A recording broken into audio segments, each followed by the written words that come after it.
para efectos de solamente de que podamos darle un tema, el tema que estos versículos nos hablan es cuando la respuesta de Dios es un no.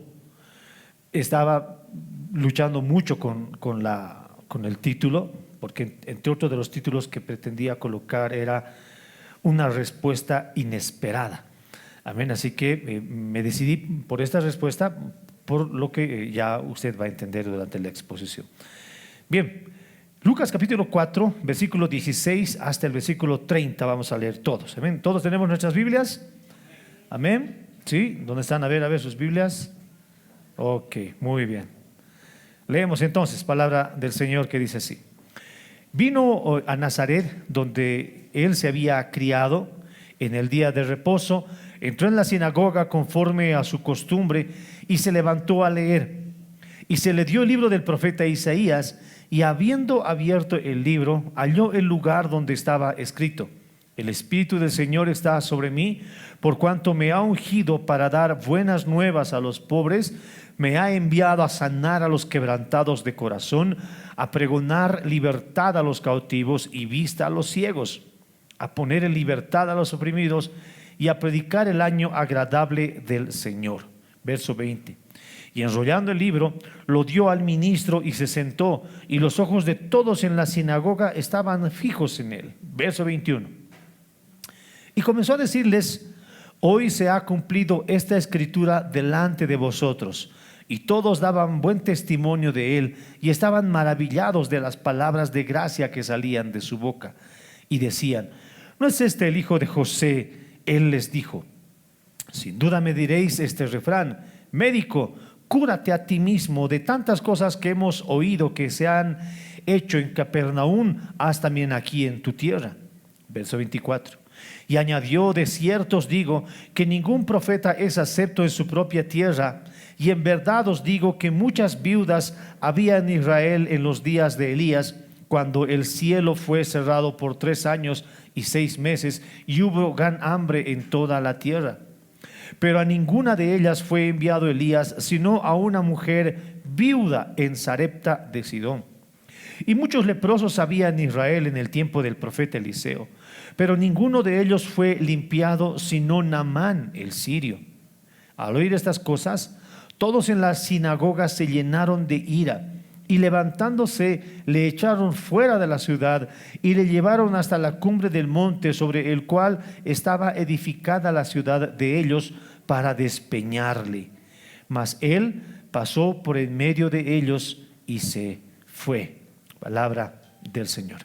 Oremos, hermanos.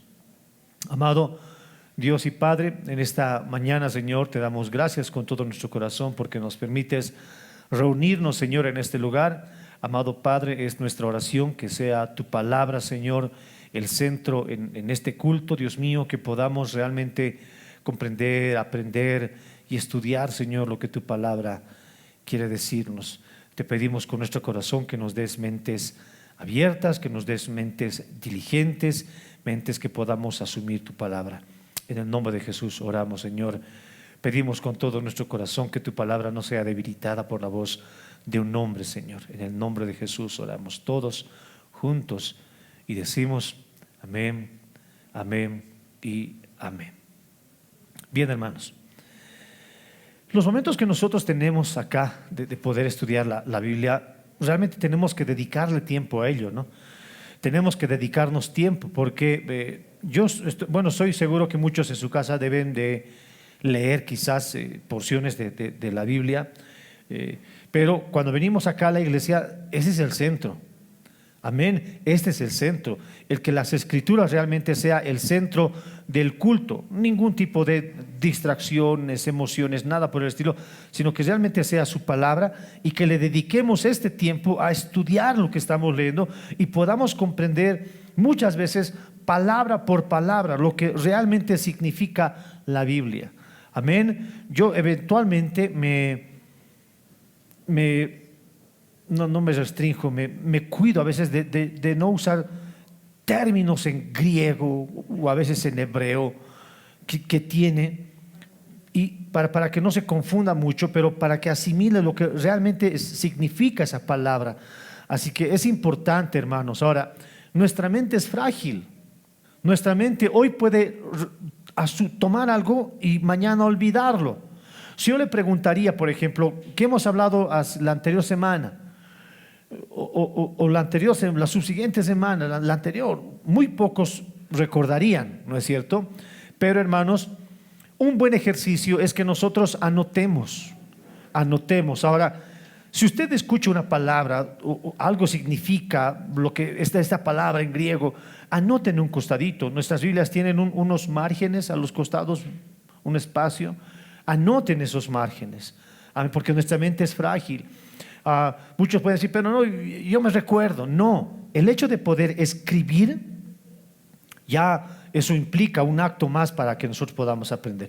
Cuando nosotros escribimos, estamos dibujando, y esa interacción entre nuestra mente y nuestras manos hace que estas cosas puedan quedarse de mejor manera en nuestra mente. Entonces, anote, marque si usted puede, pero atienda, estudiemos, realmente estudiemos, hermanos. Amén. Amén. Bien. La Biblia nos habla que Jesús ahora está en Nazaret. Él habría entrado a la sinagoga y él estaba predicando a los que estaban ahí primero. Él les estaba predicando. Y la Biblia nos enseña que al abrir la Biblia, el rollo que parece entonces lo que se tenía, no se tenía una Biblia como nosotros la tenemos ahora, se tenía el rollo, le habían dado el libro del profeta Isaías. Y él habría leído la porción en la que él se identifica y se muestra como el Mesías prometido. Amén. Ahora, desde el versículo nosotros hemos leído que, él les dice, hoy se ha cumplido estas escrituras delante de ustedes, delante de sus ojos se ha cumplido estas escrituras, les dice Jesús a los que estaban en la sinagoga. Y en el verso 22 empieza unas palabras que si nosotros la leemos de corrido, nos pueden dar una idea medio contradictoria. Miren, leamos de corrido, ¿qué es lo que dice? Verso 22. ¿No? Jesús les dice, y todas estas escrituras se cumplen delante de vosotros. Ahora verso 22. Y todos daban buen testimonio de él y andaban maravillados de las palabras de gracia que salían de su boca y decían, ¿no es del hijo de José? Él les dijo, sin duda me diréis este refrán. Entonces mire, si nosotros leemos el versículo 22, pareciera que este versículo, las primeras palabras, y todos daban buen testimonio de él y estaban maravillados de las palabras de gracia, pareciera que todos estaban felices, ¿no es cierto? Pareciera que todos estaban dando buen testimonio de él, como que asentían lo que él estaba diciendo. Pero es necesario, por eso hermanos, otras traducciones, y es necesario también irnos a lo que el griego quiere decir.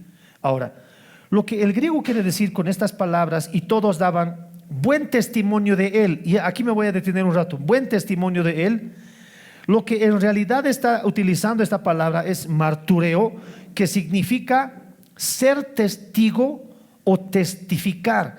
Entonces, cuando la Biblia acá está diciendo y todos daban buen testimonio de él, estaban diciendo que ellos estaban certificando, que ellos estaban ratificando que lo que él estaba hablando o lo que ellos ya habían visto era lo que estaba pasando realmente. Entonces, no es que todos estaban alegres, no, sino que ellos estaban siendo testigos de lo que él estaba diciendo. Ellos estaban siendo testigos. Y luego nos dice que todos estaban maravillados de las palabras de gracia que salían de su boca. Nuevamente, nosotros podemos entender a simple vista que ellos decían, wow, qué lindas palabras Jesús nos habla. ¿No es cierto? Podemos entender así. Pero esta palabra, y estaban maravillados, viene de otra palabra griega que dice desconcertados. Entonces nosotros tenemos a un pueblo que estaba escuchando y ellos estaban siendo testigos, ellos estaban testificando de lo que Jesús estaba diciendo, estaban testificando. Pero lo otro es que estaban desconcertados, y la Reina Valera lo traduce como maravillados, desconcertados. de las palabras de gracia que salían de su boca.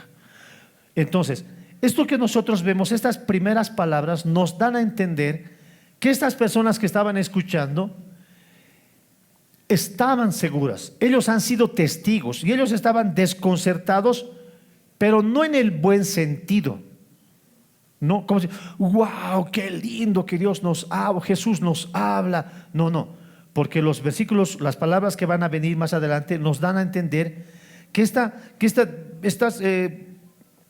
confusión que ellos tenían era porque ellos se preguntaban, mira lo que dice, ¿no es este el hijo de José? Y eso es lo que les desconcertaba, eso es lo que les maravillaba, según la Reina Valera. Ellos decían, bueno, ¿no es este José? En ese sentido se tiene que entender. ¿No es este José, el hijo del carpintero, el que ha crecido con nosotros? Jugábamos con él cuando era niño, ¿no? Jugábamos con él. De repente lo mirábamos nosotros. Él con su papá han venido a mi techo, a mi casa. Ellos han arreglado mi techo, ¿no? Ellos entendían eso. Y ellos dicen es que estaban desconcertados porque las palabras que salían de la boca de Jesús, ellos no lo podían entender.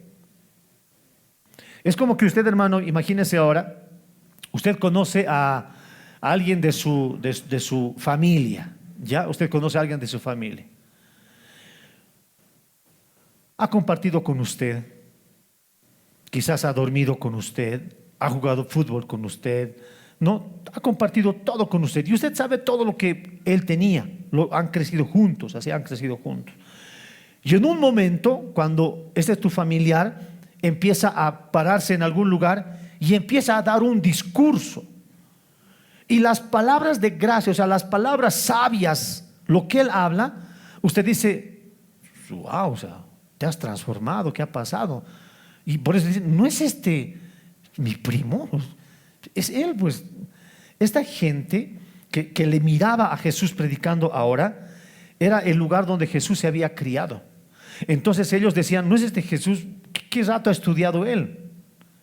¿Qué momento él, si estaba compartiendo con nosotros, en qué momento él tiene estas palabras? Por eso ellos estaban desconcertados, ellos estaban maravillados y ellos podían testificar lo que realmente estaba pasando. Entonces, este testimonio que ellos estaban dando en ese momento era un testimonio que tenía más o menos un sentido de hostilidad. O sea, estaban testificando, ellos eran testigos de lo que Jesús había hecho en Capernaum, había hecho en otros lugares, pero estaban atestiguando como con cierto grado de hostilidad, como que enojados de lo que Jesús había hecho en Capernaum. Ellos estaban diciendo esto. Entonces, ellos miraban todas estas cosas. Para ellos, para este pueblo, para la gente, esa familiaridad que tenían con Jesús, un poquito como que les movía el piso, ¿no? Les movía el piso. Y a veces esto es algo que nosotros lo vemos replicado en nuestros tiempos. En nuestros tiempos muchas veces es igual. Generalmente en la iglesia pasaba eso. En la iglesia pasaba eso. Cuando los pastores que venían del extranjero, los pastores que venían del exterior, ellos sí los miraban. Él es el teólogo, él sí nos va a enseñar.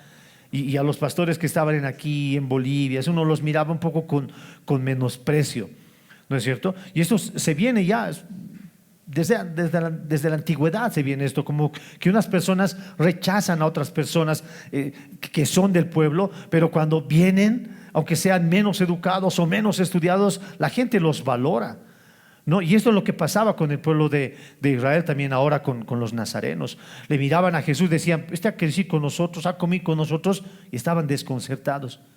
¿De dónde tiene este Jesús esas palabras?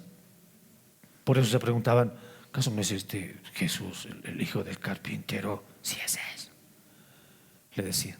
Ellos estaban maravillados porque él les decía eso. Y Jesús, miren, Jesús, conociendo la mente de ellos, conociéndoles, mirándoles a ellos, les decían, seguramente ustedes me dirán, y mira lo que les dice a él, seguramente me dirán este refrán, médico, cúrate a ti mismo de tantas cosas que hemos oído que se han hecho en Capernaum. O sea, ellos estaban testificando, ellos estaban diciendo, nosotros somos testigos de lo que tú has hecho en Capernaum. Y Jesús le dice, seguramente ahora ustedes me van a decir, médico, cúrate a ti mismo. Y mira lo siguiente que le dicen, haz también aquí en tu tierra. Jesús estaba hablando y estos hombres que habían atestiguado, habían visto lo que Jesús habría hecho en Capernaum, multiplicar de repente o convertir el agua en vino, enseñar tantas cosas. Ellos decían, bueno, todas esas cosas que has hecho allá en Capernaum, en otros lugares, hazlo también aquí. Médico, cúrate a ti mismo. Ellos pensaban que ellos tenían el derecho de poder exigirle que haga Jesús algo solamente por el hecho de que Jesús pertenecía a Nazaret, se había criado en Nazaret. Realiza las mismas señales, le decía, haz lo mismo que has hecho en otros lugares. Jesús de alguna manera conocía lo que ellos estaban pensando. Ahora mire, acá nosotros tenemos que ver algo. Pareciera, hermanos, pareciera que esto que ellos les están pidiendo a Jesús es justo. ¿O no le parece justo? Ahora mire, imaginemos nosotros con un ejemplo. Hoy, ¿cuántos estamos alegres por lo que está haciendo la selección boliviana? No, pero estamos ganando como nunca, ¿no? Ahora nos preguntamos qué se sentirá perder, decimos. Pero estamos alegres, ¿no? Porque tenemos a un grupo de jóvenes que nos están representando bien, ¿no? Están representando bien. Ya bueno, contra Argentina hemos perdido, pero está bien. Uno dice, hemos ganado y uno se ve bien. Ahora, imagine a este equipo de fútbol, ya con Villegas y los demás de la selección, hablando en otros países. Ya ellos ahorita, por ejemplo, están en otro país. Y ellos dicen, nosotros necesitamos impulsar a los jóvenes. Y toda la gente, bien. La selección boliviana hoy está aquí. Y acá, por ejemplo, hablemos de un país, en Chile. Digamos que están en Chile la selección. Y en Chile la selección boliviana está diciendo que debemos de apoyar a los jóvenes, que debemos de hacer esto, todos podemos alcanzar nuestros sueños, sí, todos alegres. Y nosotros ahora como selección boliviana vamos a dejar aquí en Chile una escuela de fútbol. Nosotros vamos a construir un centro de alto rendimiento y aquí van a entrenar los jóvenes de Chile. Bien, todos le aplauden. Ya. Ahora la selección boliviana llega a Bolivia. Díganme si ustedes o nosotros no veríamos como injusto eso. Nosotros le diríamos, si en Chile, ¿no? Ya que tenemos en el argot popular, hay cierta rencilla, ¿no ve? Con los de Chile, aunque no debería ser así, pero ahí.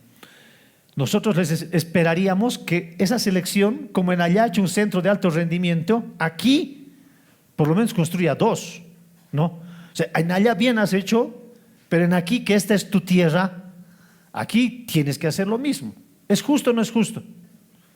¿Es justo o no es justo? Y ellos te digan, no, no lo vamos a hacer. Este pueblo se sentía así. Se sentía que Jesús, como habría hecho muchas cosas en Capernaum, él podía hacer en su tierra mejores cosas. ¿Pareciera justo? Sí. Pero estos hombres le hablan esto a Jesús y de alguna manera se sienten con el derecho de poder pedirles algo. Ahora, nosotros a la selección boliviana podemos pedirles, porque de alguna manera pagamos, apoyamos, van al estadio, un montón de cosas, ¿no es cierto? Pero ellos, ¿qué le dieron a Jesús? No como para poder pedirles. No le habían dado nada a Jesús. No habían hecho nada en beneficio de lo que Jesús estaba haciendo, pero ellos le estaban pidiendo de una manera atrevida.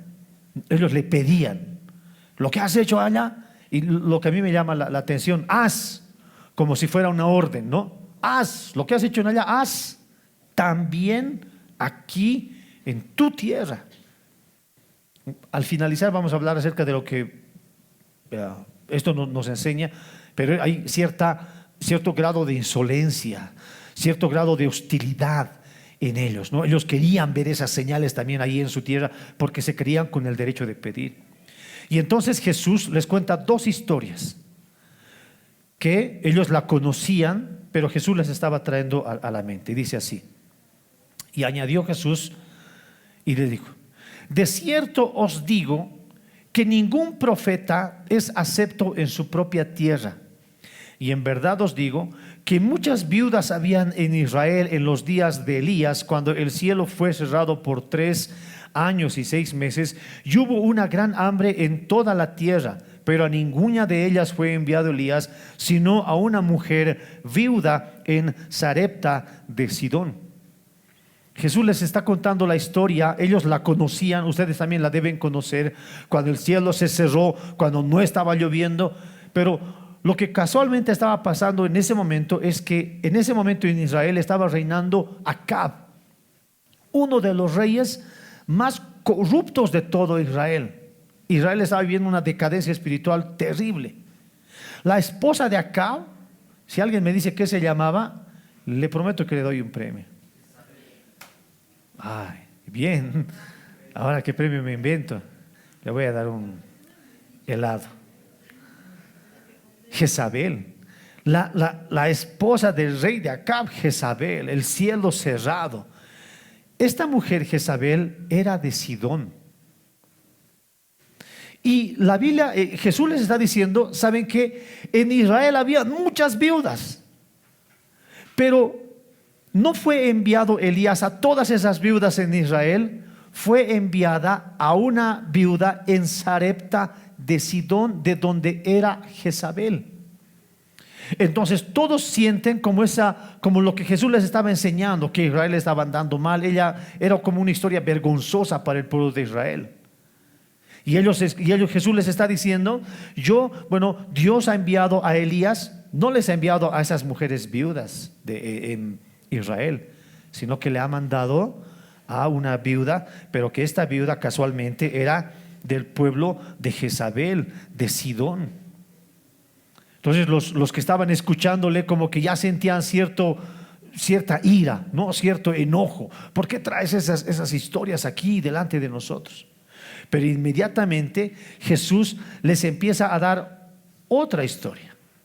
Y en esta otra historia dice así: y muchos leprosos habían en Israel en el tiempo del profeta Eliseo, pero ninguno de ellos fue limpiado, sino Naamán el sirio.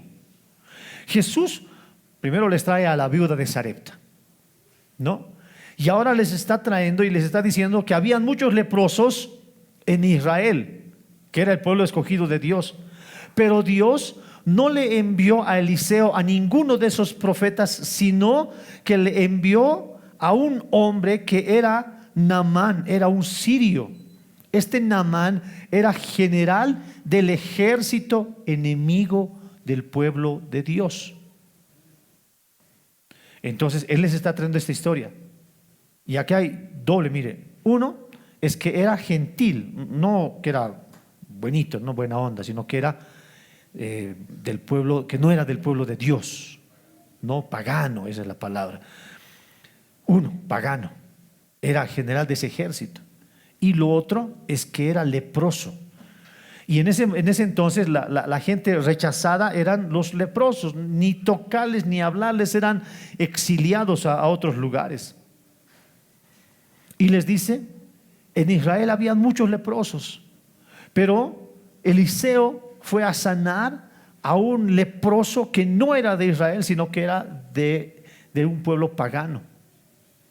Y la gente nuevamente siente esta comparación y se empieza a enfurecer, porque ellos se creían que por ser el pueblo de Dios se merecían automáticamente las bendiciones de Dios o los milagros que Jesús está haciendo.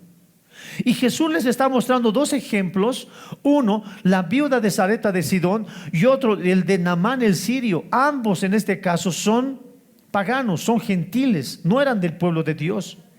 Pero lo que estos hombres les causa como que enojo es que Jesús les estaba diciendo que estos milagros y todo lo que había pasado en Capernaum no era solamente para el pueblo de Dios, para el Israel.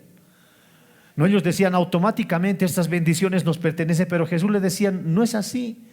Y es lo que les decía unos versículos antes. Yo he venido, Jesús les decía, yo soy, el Espíritu del Señor está sobre mí y Él me ha ungido para dar buenas nuevas a los pobres, para sanar a los quebrantados de corazón, para pregonar libertad a los cautivos y vista a los ciegos. Esto es lo que Jesús les estaba diciendo, pero ellos no le entendían. Porque ellos decían, nosotros no estamos ciegos, nosotros no somos pobres, somos el pueblo elegido de Dios, así que aquí tienes que hacer esos milagros. ¿No? Automáticamente tienes que hacerlo. Pero Jesús le dijo, no es así. Jesús les estaba mostrando que estos paganos, como esta viuda en Sarepta y como Naamán el sirio, que habían reconocido, aunque no eran del pueblo de Dios, ellos habían reconocido, y en ese momento ellos eran pobres en espíritu. Ellos mostraron esa su pobreza espiritual y vinieron a Dios. La diferencia es que estos israelitas se creían que automáticamente las bendiciones tenían que venir para ellos, pero estos gentiles se humillaban y buscaban el favor de Dios. ¿Cómo obtuvo Naamán el sirio el milagro para que se limpie su lepra? ¿Cómo? Ha entrado al río, ¿no es cierto? Un general que tenía todos los cargos decía, ¿cómo pues? En mi pueblo tengo mejores ríos, yo tengo mejores cosas. Pero de alguna manera el Espíritu Santo le convenció y se humilló, y él reconoció que el Dios de Israel es el verdadero Dios. Y si Dios dice que me humille, si el profeta dice que me humille, entonces me voy a humillar. ¿Ven la diferencia? Los israelitas automáticamente querían los favores de Dios, pero en ese lugar los paganos se humillaron, y ahí se estaba cumpliendo lo que Dios les decía: yo he venido por esos pobres de espíritu, yo he venido por esos quebrantados de corazón. Eso es lo que Él les estaba diciendo. Estos hombres de alguna manera tenían un orgullo que los estaba carcomiendo por dentro. Y ahora, este orgullo que ellos sentían, dice la Biblia, al oír estas cosas, todos en la sinagoga se llenaron de ira, se llenaron de enojo. Nosotros, volviendo al ejemplo de la selección boliviana, si la selección boliviana construye centros de alto rendimiento en otros países y vienen acá y acá dicen, no, acá no vamos a hacer nada, los votamos, ¿no? Fuera, nunca más voy a ir al estadio. Los votamos, nos llenamos de ira, con justa razón, quién sabe. Pero ellos, los israelitas, ¿qué razón tenían? ¿O qué podían cobrarle a Dios? En algún momento Jesús era deudor a ellos. Ellos habrían hecho algo por el Señor, absolutamente nada. Ellos se llenaron de ira, sin embargo. Ahora miren, ¿cómo es esto? El pueblo que supuestamente era el pueblo de Dios, estaban congregados en la sinagoga donde se adoraba al Señor, era el día de reposo. Pero cuando Jesús les dice esto, se llenan de ira y de convertirse en blancas palomitas que están en el culto, en el día del Señor, se convierten en asesinos. Al oír estas cosas, todos en la sinagoga se llenaron de ira y levantándose le echaron fuera de la ciudad y le llevaron hasta la cumbre del monte sobre el cual estaba edificada la ciudad de ellos, para despeñarle, para botarle a Jesús. Mire qué contradictorio, ¿no? Ellos se creían el pueblo de Dios, pero ni bien estaban aquí en la congre, como a veces muchos decimos, muchos a veces en la iglesia se disfrazan un rato, ¿no? Se disfrazan un momento, y aquí en la iglesia pueden o podemos aparentar lo bueno de nosotros. Hermanito, que Dios te bendiga, ¿no? Los fariseos ahí dándose besitos, besuqueándose, hermano, venga, sí, tome asiento. Pero cuando Jesús les dice esas cosas, se transforman y sacan su verdadera cara, su verdadero rostro. Los sacan a Jesús y se van a querer matarlo, a querer asesinarlo. De ahí, cómo este no de Dios, cuando Dios les dice no a ellos, saca lo que ellos realmente tienen en su corazón. Ahí nosotros nos podemos dar de cuenta que estos nazarenos no estaban pidiéndole a Dios un favor, no, ellos querían señales, ellos querían pruebas, porque ellos tenían orgullo en su corazón. Y cuando Jesús les dice no, ellos se enojan, ellos se molestan y quieren sacarlo y quieren ir a matarlo a Jesús. Pero Jesús, dice la Biblia, que no es que se pone a pelear con ellos, no es que se pone a pelear con ellos, sino que Jesús sale en medio de ellos y se fue. Es como una obra maravillosa del Espíritu Santo, como que todos le han llevado a la fuerza a Jesús, y Jesús ahí, normal, se deja. No sé si el Espíritu Santo los haya confundido, qué haya pasado, pero Jesús va y sin forcejearse se sale delante de ellos. Querían matarlo.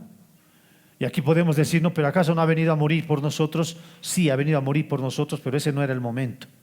Ese no era el momento, tenía que pasar todavía muchas otras cosas más. Ese no era la ocasión.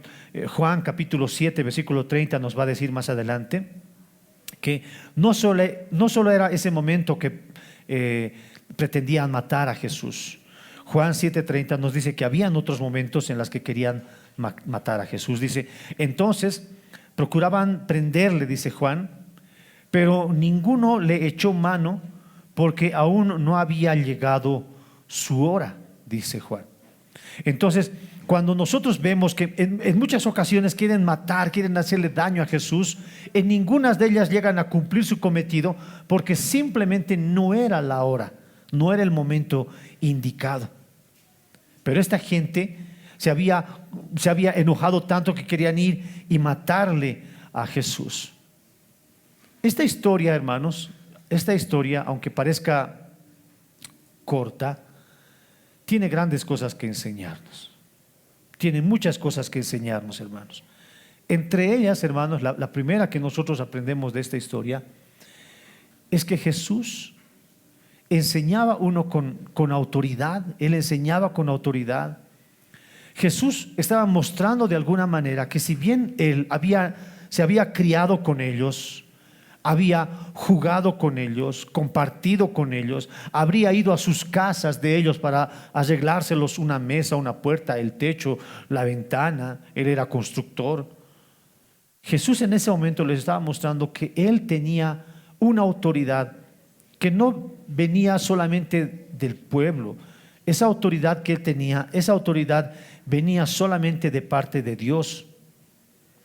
Dios le habría dado esa autoridad. Él habría venido a hacer la voluntad de su Padre. La gente le miraba y decía, bueno, Jesús ha caminado con nosotros, él no, ¿de dónde tiene esa educación? Esa educación y todo lo que él enseñaba, la autoridad con que él estaba enseñando, solamente podía venir de Dios. Amén. Cuando nosotros vemos, hermanos, y nos paramos a poder analizar la autoridad de Jesús, la autoridad de Dios, hermanos, nuestra percepción de nuestro cristianismo puede cambiar. Porque, hermanos, a veces nosotros tenemos una mala concepción y pensamos que el atributo más grande de Jesús es el amor, ¿no? Dios es amor. Y mucha gente tiene esto como bandera y pretenden hacer cualquier tipo de mal porque Dios es amor. Voy a hacer esto porque Dios es amor.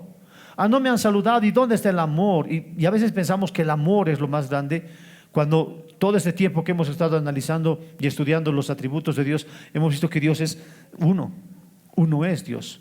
Todos los atributos de Dios son iguales. No es más amoroso que justo, no es más santo que amoroso. Todos son iguales. Dios es uno. Y cuando nosotros asumimos que Jesús tenía esa autoridad de en algún momento hablar con Zaqueo, hablar con los discípulos, hablar con ellos con ternura, Jesús también tenía la autoridad para poder hablar delante de todos estos hombres. Y la gente se sorprendían, porque la autoridad que ellos estaban escuchando no era una autoridad impuesta por alguna persona, era una autoridad solamente impuesta por el Señor. Dios le había dado esa autoridad.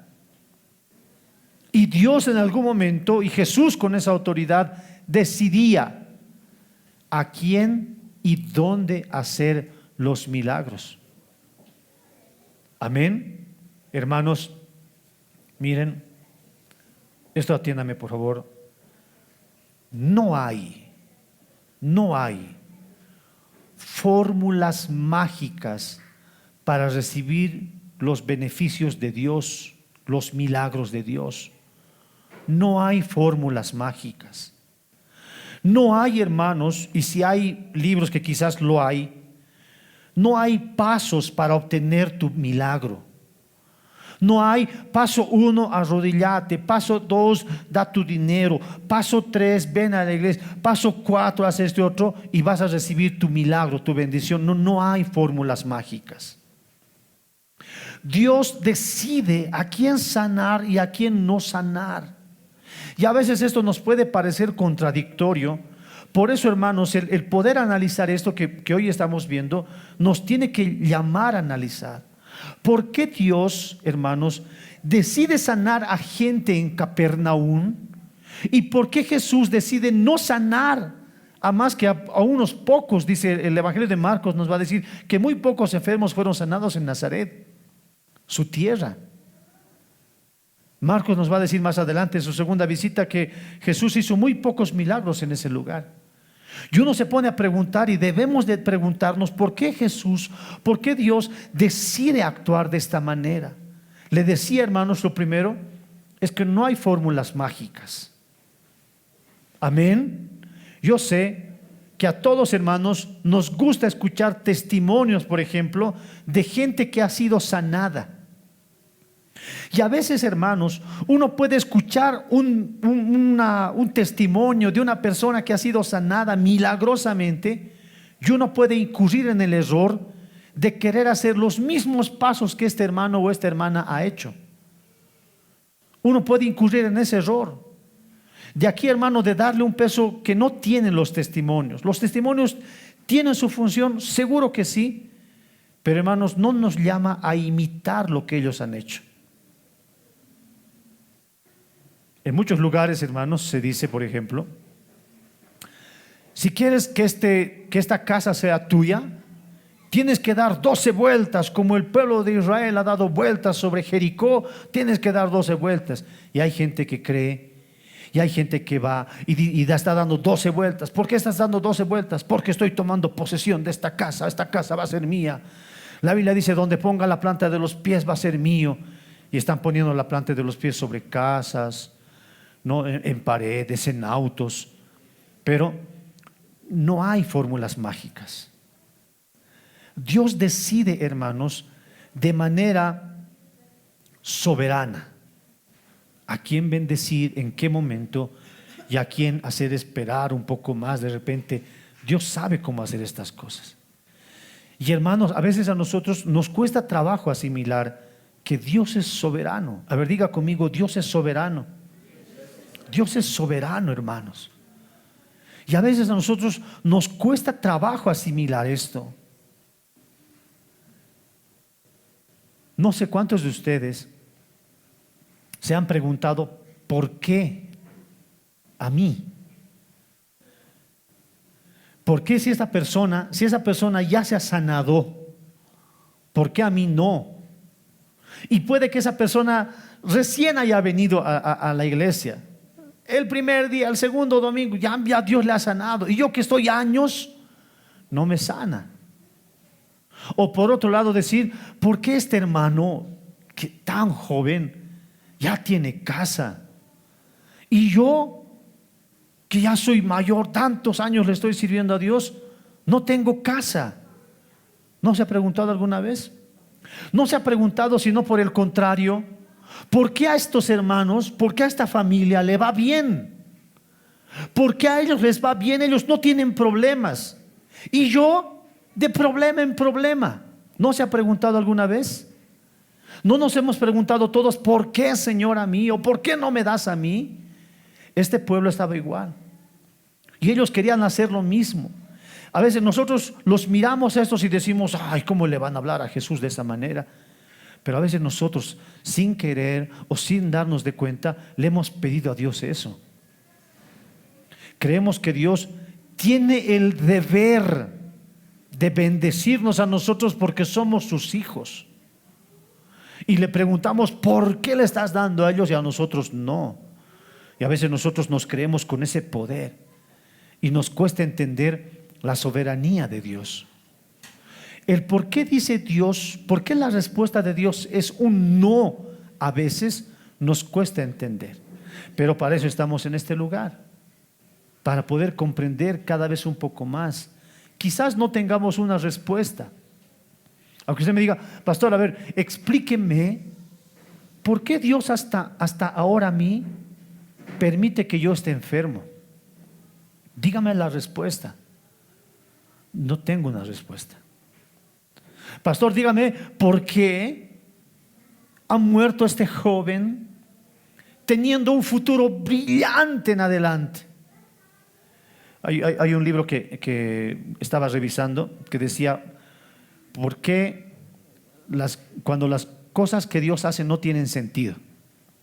Y ahí cuenta un testimonio de un joven que estaba estudiando medicina. Él quería estudiar medicina, habría terminado ya su primer curso, había entrado a hacer una especialidad. En esa especialidad y en esa universidad postulaban 6,000 postulantes tenían para entrar a esa especialidad, 6,000 postulantes. De esos 6,000 solamente ingresaban 160. Bueno, este joven había sido seleccionado de entre los 160. De entre los 160, este joven era el mejor estudiante de ellos. El mejor estudiante. Su futuro le auguraban como una de las mentes más brillantes. Y este joven habría recibido el llamado. Antes de entrar a la universidad, él decía, yo voy a estudiar medicina para operar a la gente gratis. Él decía, yo voy a entrar, voy a estudiar y les voy a operar gratis. Y no solo les voy a operar gratis, sino que les voy a hablar de lo que Jesús significa, de lo que el Evangelio significa. Era un hombre comprometido con el Señor. Pero cuando él está terminando sus estudios, él se siente delicado de salud. Y así delicado de salud, él va a hacerse sus chequeos médicos y le detectan leucemia. Va a morir en un tiempo más. Se enamora con una mujer. La mujer, igual temerosa de Dios, se pregunta, bueno, ¿por qué estás con esta enfermedad si tú amas a Dios y todo lo demás? Decide, no, casémonos. Esta pareja se casa 2 días antes de que este joven muera. 2 días antes de que este joven muera. Esta mujer queda viuda, obviamente. Esta mujer decide asumir el llamado que también ella tenía y ella se va a trabajar en misiones. Y ella va a predicar el Evangelio, sanando a las personas, curando con su profesión. Pero esta mujer lo hace sola. Y ahí nosotros podríamos preguntarnos, lo que siempre nos preguntamos, ¿por qué pasan estas cosas malas a gente buena? ¿Por qué este joven, teniendo un futuro tan brillante, si quería, podía haber sanado a muchas otras personas? Teniendo una mente como ella, no lo ha hecho. A nosotros nos pasan cosas malas. Si yo le preguntara a cada uno de ustedes cuántas cosas malas les han pasado, nos pasaríamos el día escuchando de las cosas malas que le pasan. O si le preguntaría, si usted tiene alguna pregunta, ¿por qué Dios no la ha bendecido? Nos pasaríamos el día escuchando. Hermanos, cuando Dios decide bendecir a unas personas de manera económica, física, tenemos que recordarnos que Él es soberano. Y si Él en su soberanía decide sanar a uno y dejar enfermo a otro, tenemos que recordarnos que Él sabe. Nos cuesta asimilar porque nos duele. Porque nos duele. porque nosotros sentimos ese dolor y nos cuesta asimilar eso, pero hermanos, recordemos que Dios es soberano. Mira lo que dice Isaías capítulo 45, versículo 15. Isaías declara, dice: verdaderamente tú eres Dios, le dice, que te encubres, Dios de Israel, que salvas. Él se encubre, hay cosas que no vamos a poder comprender. Eclesiastés capítulo 11, versículo 5. Como tú no sabes cuál es el camino, como tú no sabes cuál es el camino del viento, cómo crecen los huesos en el vientre de la mujer encinta, así ignoras la obra de Dios, el cual hace todas las cosas. Bueno, Eclesiastés, ahora Jeremías nos está diciendo, como tú no conoces cómo los huesos dentro del vientre de una madre crece, no, porque no conocemos, ¿no ve? De tiempo en tiempo nomás vamos y podemos ver una, ¿qué se llama? Ecografía, una ecografía. Podemos ver ya crecido, pero no vemos cómo cada vez va creciendo, no vemos eso. Así dice, así nosotros no conocemos la obra de Dios. ¿Qué es lo que Dios está haciendo? No conocemos. Romanos capítulo 11, versículo 33. Romanos 11, 33 dice, indica que los juicios de Dios son insondables y sus caminos inescrutables, que no se pueden comprender. Insondable, hermanos, es la imagen cuando una persona se zambulle en el agua, piensa que ha llegado al fondo, pero hay más abajo, todavía hay espacio. Bueno, sigue buceando y hay más espacio ahí abajo. Logramos comprender algo como iglesia, aprendemos algo, pero nos damos cuenta de que nos falta mucho por aprender. Y por eso nosotros decimos, Señor, cuán insondables son tus caminos, porque nunca dejamos de conocer a Dios. Nunca vamos a poder conocer completamente a Dios. Y me atrevo a decir, ni aunque estemos con cuerpos glorificados, viviendo eternamente, vamos a llegar a comprender completamente a Dios. Nunca. Hermanos, nosotros recordemos que Él es así, sus caminos son así. No vamos a poder comprender, nadie tiene una respuesta de por qué Dios le dice sí a una persona y le dice no a otra persona. En este momento, Jesús, al ver a estos hombres, que estos hombres se airaban, se llenaban de incredulidad, estos hombres, estos nazarenos, miraban a Jesús y le decían a Jesús, bueno, ¿cómo nos levantas a la viuda de Sarepta? ¿Cómo nos traes la historia de Naamán el sirio? Ellos son gentiles, paganos, nosotros somos cristianos. Nosotros tenemos derecho. Para el pueblo de Israel, los gentiles eran lo peor, eran considerados lo peor. ¿Sabes qué pensaban ellos? El pueblo de Israel pensaba que los paganos eran considerados la leña del infierno. ¿Se imagina cómo pensaban? Es la leña del infierno, son estos. En la Edad Media, la gente pensaba que el Espíritu Santo se alegraba cuando un hereje era quemado. Se alegraba. El Espíritu Santo contento está de que está quemándose un hereje. Pensaban así la gente porque se creían de alguna manera bien exclusivos. No, eso pensaban ellos, pero no se daban de alguna manera cuenta de que Dios es soberano y de que Él decide a quién hacerlo. Si Dios decide sanar a un gentil, si Dios decide hacer algo con un pagano. Es más, hermanos, ¿cuántas personas que no están dentro del pueblo de Dios aquí dentro junto con nosotros tienen mayor abundancia que nosotros? ¿Cuántos? Nosotros a veces tenemos que estar sufriendo cuando ellos están gozando la vida, ¿no? Porque tienen dinero para hacerlo. Nosotros estamos orando para que hoy día no nos falte comida, pero otros están malgastando. ¿No ve? ¿No le parece contradictorio que algunas parejas, por ejemplo, sufren para poder tener hijos? Gastan dinero en operaciones para que ellos puedan tener hijos y otros los abandonan. Y es contradictorio, Muchas cosas son contradictorias, pero hermanos, nosotros debemos de recordar que ante todas estas cosas, Dios, hermanos, decide con quién hacer. En este caso, con estos hombres, Dios miró sus corazones duros y por eso Dios no les concedió el milagro. Pues nosotros podemos identificar que a estos hombres tenían el corazón duro, ellos solamente querían señales, estaban tentándolo a Jesús y Dios les dice no. Pero hermanos, no siempre Dios les dice no a todos los que hacen la voluntad de Dios. ¿No es cierto? Estos hombres le habían pedido de manera despectiva a Dios. Lo que has hecho en Capernaum, haz aquí también, le decían. ¿No? De manera insolente. Como nosotros hoy vemos. Yo declaro, yo envío ángeles para que hagan esto. Haz esto tú, Dios. No como si fuera Dios nuestro yocaya. Haz esto. De manera insolente. Pero hay otros que no. Hay otros que podemos pedirle a Dios humilladamente. Hay otros que podemos estar viviendo quizás una vida piadosa delante de Dios y aún así podemos recibir un no de Dios. Y Dios nos dice no en algún momento.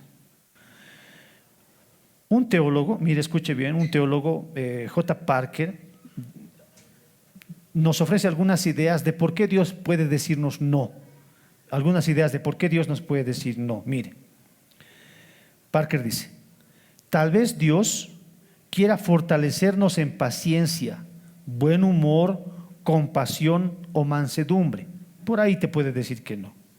Otra razón dice, tal vez quiera enseñarnos nuevas lecciones sobre la abnegación y sobre dejar de confiar en nosotros mismos. Tal vez quiera quitarnos la complacencia o las formas no detectadas de orgullo en nuestro corazón. Quizás su propósito es simplemente acercarnos más a Él. O tal vez Dios nos está preparando para las formas de servicio en la que en la actualidad no tenemos ninguno de nosotros. Pueden haber muchas razones por las que Dios le dice no, aunque nosotros estemos orando piadosamente, aunque nosotros le estemos pidiendo bien, con un corazón genuino, podemos escuchar la respuesta de Dios como un no. Y este no de Dios, hermanos, eventualmente puede protegernos de algunas cosas que si nos dijera sí. ¿Me dejo entender? Por ejemplo, imagine que un joven le esté pidiendo a Dios para casarse, ¿no? Un joven le esté pidiendo a Dios para casarse y Dios reciba un no. Y el joven le puede decir, pero Dios, es que tú no me amas. Ya. No, es que simplemente no es su tiempo. ¿No es cierto? Dios le está diciendo no, no le está diciendo no para castigo. Y a veces nosotros vemos el no de Dios como un castigo. No, el no de Dios en ocasiones puede ser una bendición. El no de Dios en ocasiones puede ser un no te conviene. El no de Dios puede ser un no es tu tiempo. El no de Dios puede ser un no viajes. No es un castigo. Eventualmente puede significar que Dios nos está protegiendo de algo. Amén. A veces uno dice, Dios me ha dicho que no, seguramente Dios algo mejor tiene preparado para mí. Quizás sí, quizás no. Pero hermanos, como alguien bien decía, el no de Dios en nuestras oraciones es un sí a sus propósitos providenciales. Los propósitos providenciales de Dios es un sí. Y cuando nosotros veamos que en algún momento nosotros no recibamos una respuesta, la respuesta que nosotros queremos, no es que Dios no nos escucha, no es que Dios no quiere bendecirnos, que no nos ama, ni mucho menos, sino que los propósitos de Dios son eternos, son más altos que los nuestros, sus caminos, sus pensamientos. Dios tiene mejores planes que nosotros. Nosotros vemos en pequeñito y a veces nosotros tenemos un plan para nosotros y le decimos: Señor, esta es mi oración. Paso 1, quiero esto. Luego paso 2, esto va a resultar de esta manera. Y paso 3, si voy a tener esto otro, luego voy a tener esto otro. Nosotros tenemos un plan. Pero Dios nos mira, no sé si se ríe o no, pero dice: chiquitito estás viendo tú, estás viendo mal. Dios mira el campo completo. Dios lo mira todo. Por eso dice que Él es soberano, sabio. Y por eso Dios en algún momento permite aún que nosotros sigamos enfermos, que no tengamos algunas posesiones o que las tengamos. No se sienta mal. Por eso, hermanos, con razón la Biblia dice: cuando alguien sea bendecido en tu casa, alégrate con él. No digas: porque él tiene, yo no. No, alégrese con él. Y si no tiene, llore con él. Porque Dios es a quien da y Dios sabe a quien no dar. Dios es Dios. Si no, no fuera Dios. Amén, Él es Dios. Concluyo, hermanos, con este pasaje. Romanos capítulo 9, versículo 14 al 16. Romanos capítulo 9, versículo 14 al 16. Con todas estas cosas, Pablo dice, ¿no? ¿Qué pues diremos? ¿Hay injusticia en Dios? ¿Qué dicen, hermanos? ¿Dios es injusto? No, en ninguna manera. Pues a Moisés dice: tendré misericordia del que yo tenga misericordia y me compadeceré del que yo me compadezca. Así que no depende del que quiere ni del que corre, sino de Dios quien tiene misericordia. No miremos a Dios como un ser injusto, que a unos bien les da y a otros bien nos hace sufrir. No, Él es Dios. ¿Es injusto Dios? En ninguna manera, dice Pablo. Y le dice Dios a Moisés: yo tendré misericordia del que tenga misericordia, me compadeceré del que yo me compadezca. Él está viendo su autoridad, Él es Dios. Así que no depende del que quiere ni del que corra. No hay fórmulas mágicas para obtener milagros, hermanos. Es Dios quien decide de alguna manera sanar a alguien o no, bendecir a alguien, promover a alguien en el trabajo, lo que fuere. Dios decide. Amén. Ustedes recuerdan la historia de Marta, María y Lázaro. La Biblia dice que estos eran amados por Jesús. Jesús los amaba. De una manera especial los amaba a ellos. Y cuando Lázaro estaba enfermo, cuando Lázaro estaba mal, le llevan la noticia a Jesús. Y ellos dicen: bueno, Él a nosotros nos ama. Tenemos una relación especial. Rapidito va a venir a nosotros. Sin embargo, Jesús no va. Y Lázaro muere.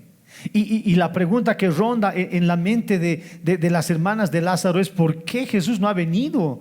Si siempre está con nosotros, compartiendo con nosotros, ¿por qué Jesús no ha venido? Un día muerto, nada, Jesús no llega. Otro día, nada, Jesús no aparece.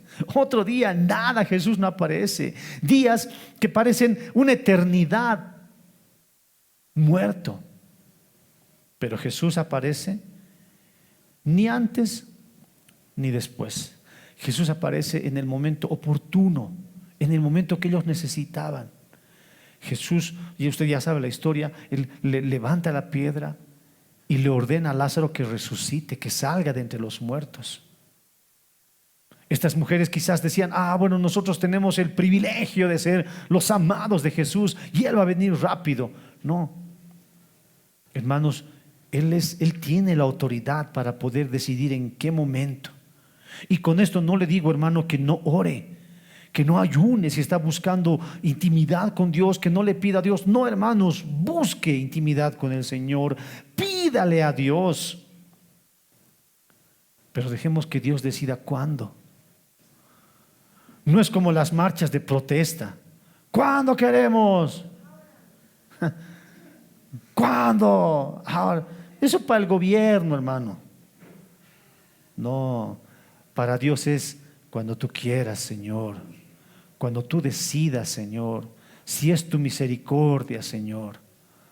Amén. Eso es con Dios. Él sabe cuándo, Él sabe cómo, Él sabe con quién. Dios es soberano. Amén. Para su pueblo, Él ama a su pueblo.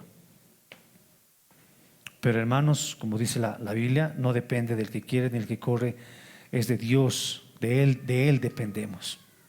Amén. ¿Cuántos le dan gracias al Señor por su palabra? Amén. Oremos, hermanos.